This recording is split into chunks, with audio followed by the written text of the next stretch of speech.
Every January, I used to tell myself that this would be the year I'd do better as a wife, better as a listener, better at making our marriage less like two exhausted people sharing a roof and more like two hearts sharing a life. But the truth is, I never followed through. I'd start strong writing plans in a pretty notebook, listing date nights, surprise dinners, and no phone after 9 p.m. Then the days would fold into each other, the lists would gather dust, and we'd end up right back where we were, polite, distant, and quietly aching. My husband, Daniel, never complained. That almost made it worse. He was patient, maybe too patient, the kind of man who'd notice a problem but decide not to talk about it because he didn't want to make me feel bad. I used to tell myself that silence meant we were fine, that we were just comfortable. But somewhere between our jobs, our routines, and our tired smiles, I stopped feeling close to him. We weren't fighting. We just weren't feeling much at all. The realization hit me one night in late December, a few days before New Year's Eve. We were sitting side by side on the couch, watching a show neither of us really cared about. The TV flickered across his face, and I remember thinking how strange it was that I could sit that close to someone and still feel lonely. That night, after he went to bed, I opened my phone's notes app and typed, "Make a real plan for marriage this year." Not just words. It wasn't a resolution, it felt more like a plea. January came with its usual promises. Gyms filled up, coffee shops buzzed with people planning new versions of themselves. I didn't tell Daniel about my plan because I'd done that before, announced it, over-explained it, then abandoned it halfway through. This time, I wanted to just do it. So I started small. On the first Sunday of January, I made breakfast for him, nothing fancy, just pancakes and coffee, like I used to. He looked surprised when he came downstairs. "Morning," he said, smiling uncertainly. "Morning," I replied, sliding the plate toward him. "Thought I'd make breakfast today." He sat down slowly, as if afraid the moment might disappear if he moved too fast. "This looks great," he said. And for the first time in a while, we ate together without scrolling on our phones. I kept doing small things, leaving notes in his lunchbox, texting him in the middle of the day, not to remind him of errands, but just to say I missed him. It felt awkward at first, like learning a forgotten language. Sometimes he'd respond warmly. Other times he'd just send a thumbs up. Still, I told myself, consistency before results. By February, my quiet efforts began to show faint ripples. One Friday evening, when I was buried in work, Daniel came to my desk holding 2 mugs of tea. "You've been at it for hours," he said. "Take a break with me?" I blinked, surprised.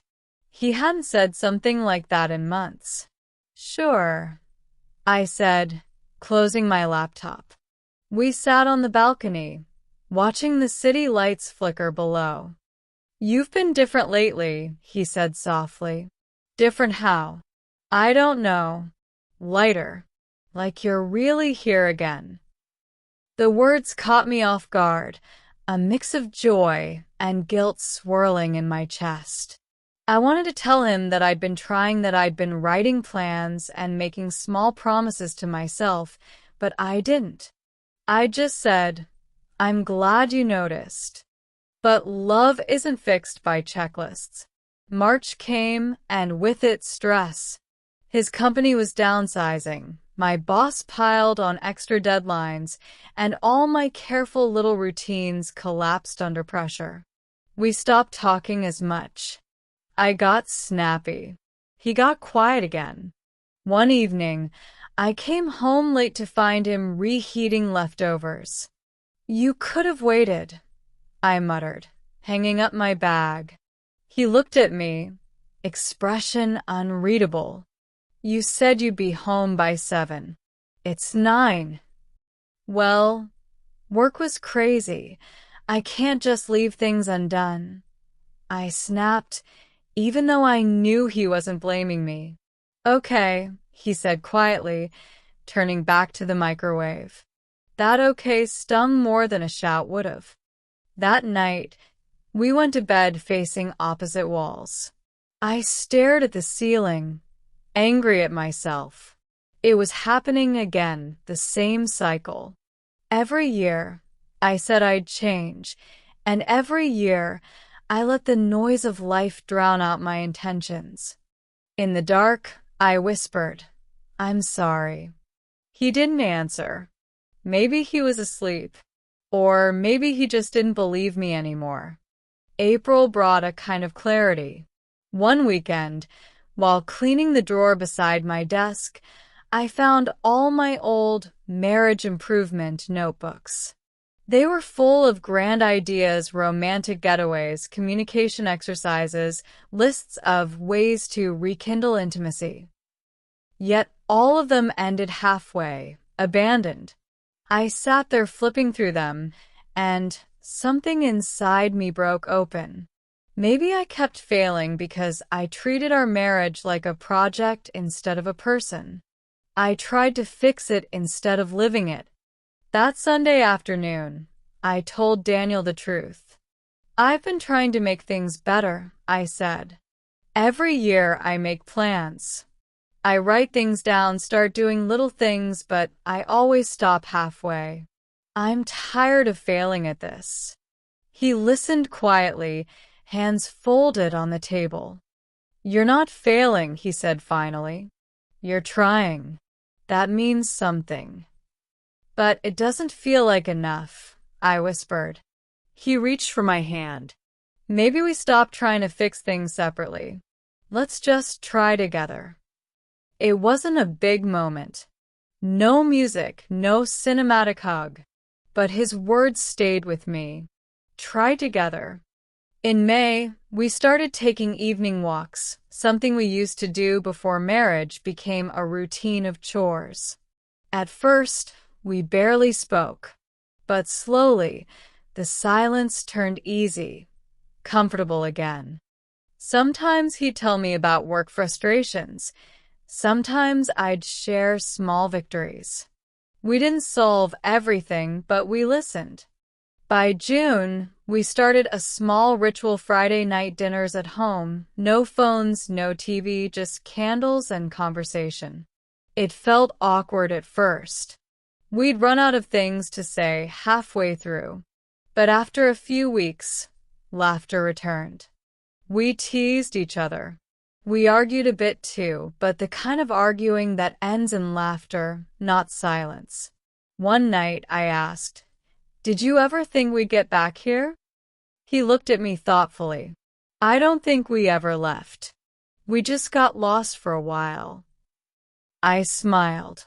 That was Daniel, quietly wise in ways I'd forgotten to notice. But even as things improved, part of me feared it wouldn't last. I'd failed too many times before.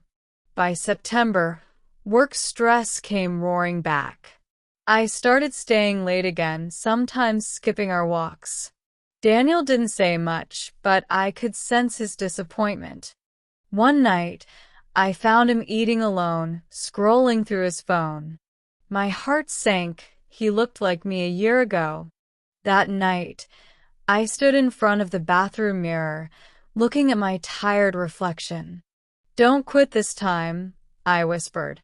I decided that if I couldn't keep up with big gestures, I'd stick to small consistencies, leaving him little notes, touching his arm as I passed by, saying thank you for the small things. And something subtle changed. The more I showed gratitude, the more he responded in kind. When I washed the dishes, he'd dry them. When I was tired, he'd make tea. We began moving together again, not perfectly, but together. By December, a quiet peace had settled between us. Our marriage wasn't magically transformed. It was still full of imperfections, unspoken things, and days that felt ordinary. But it was alive again. On New Year's Eve, I found myself looking at Daniel across the living room, the glow of fairy lights softening his features. He caught me staring and smiled. "What?" he asked. "Nothing," I said. "Just thinking about this year." He raised an eyebrow. "Good year or bad?" I thought about the tears, the arguments, the awkward silences, the slow rebuilding. "Both," I said, "but better than before." He nodded, reached out his hand, and I walked toward him. We didn't make any resolutions that night. No lists, no promises, just quiet understanding. When midnight came, I whispered, "I'm proud of us."